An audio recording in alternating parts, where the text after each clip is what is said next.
हाय बच्चों, good morning.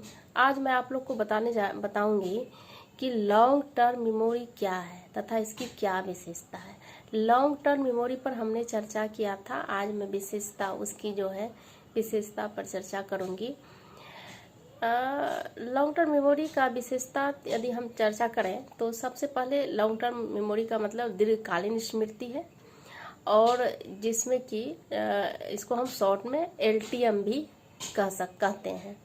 तो LTM से तात्पर्य है कि वैसी मतलब मेमोरी जो है स्टोर से होता है जिसमें कि सूचना को काफ़ी लंबे अवधि के लिए व्यक्ति संचित कर रख पाता है।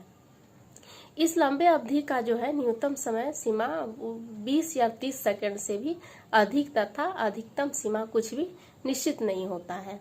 हम कह सकते हैं कि व्यक्ति किसी सूचना को पूरे जीवन काल तक भी संचित करके रख सकता है। अब दीर्घकालीन स्मृति की संचयन क्षमता जो है काफ़ी बड़ी होती है, और कुछ मनोवैज्ञानिकों ने तो इसकी इस क्षमता को जो है अनलिमिटेड भी कहा है, क्योंकि सचमुच में जो है दीर्घकालीन स्मृति की जो है चर्चा जो है चौंकाने वाली होती है। क्योंकि कुछ मनोवैज्ञानिकों ने जॉन एवं न्यूमांस जो है प्रतिष्ठित कंप्यूटर वैज्ञानिक है, और उनके अनुसार जो है उनका कहना था कि दीर्घकालीन स्मृति का जो आकार जो है साइज की बात करें तो 2.8 बाई 10 मतलब कि बिट्स का ही, तथा कहने का मतलब है कि 280 क्विंटिलियन जो है बिट्स होता है, जिसका जो है व्यवहारिक अर्थ यह होता है कि इसमें जिसकी संचयन क्षमता जो है वास्तव में असीमित होती है। इसमें जो है संचित सूचनाओं पर अधिक ध्यान दें तो यह स्पष्ट होगा कि इसमें दो तरह की सूचनाएं मुख्य रूप से संचित होती है।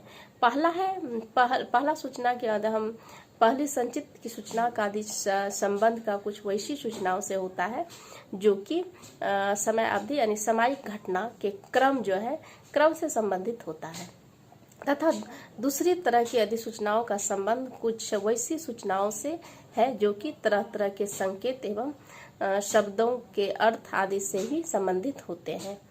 पहली तरह की सूचनाओं की स्मृति जो है इसमें इसमें एपिसोडिक मेमोरी तथा दूसरी तरह की सूचनाओं को स्मृति का हम जो है ना अर्थगत स्मृति की भी मेमोरी कहा जाता है। अब दीर्घकालीन स्मृति में जो है को अन्य कई नामों से भी जाना जाता है।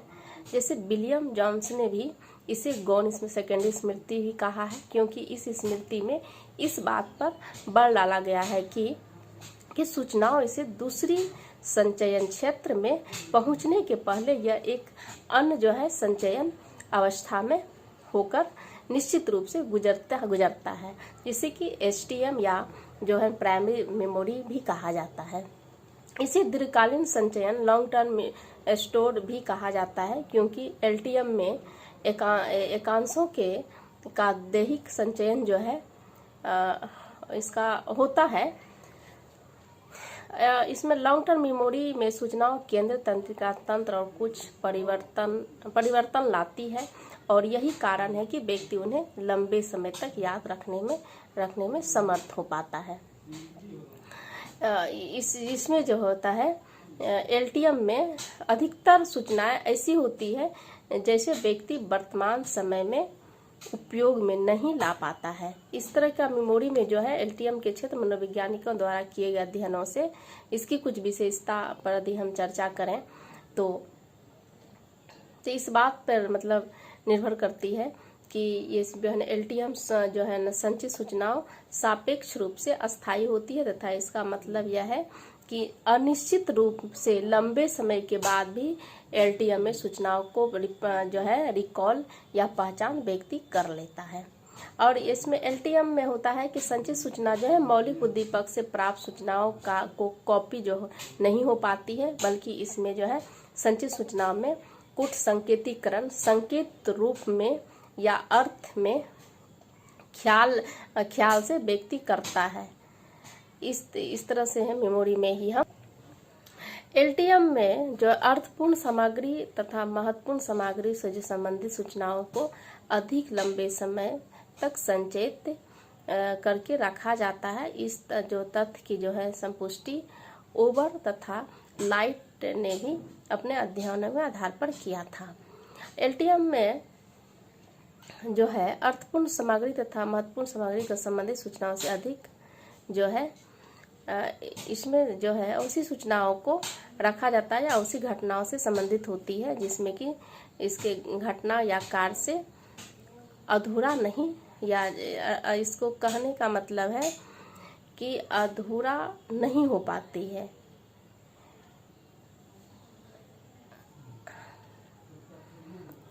अब सूचनाओं जो संगठित एवं साचार जो होते हैं ढंग से जो संचित की जाती है, इसका मतलब यह हुआ कि जो आइटम आप में अर्थपूर्ण ढंग से संबंधित होते हैं उसे व्यक्ति एक समय एक साथ संचित करके या स्टोर करके रखता है। और इसकी परिशुद्धता जो है इसका एलटीएम का खासकर जो है दृष्टि सामग्री की थी परिशुद्धता अधिक होती है। इस तथ्य के संपुष्टि सेपार्ड के अध्ययन से होता है। उन्होंने 540 अंग्रेजी शब्द को लोगों के सामने बोलकर उपस्थित किया और उसके जो है ना प्रत्यान स्मृति की जांच करने पर यह पता चला कि करीब औसत जो है इसका 88% शब्दों में सही ढंग से पहचान करने में समर्थ हो पाया था। अब उसके बाद जो है अब इसका जो अध्ययन से स्पष्ट होता है कि एलटीएम जो है जो पहले मनोविज्ञान द्वारा जो अध्ययन किया जाना या ध्यान दिया गया था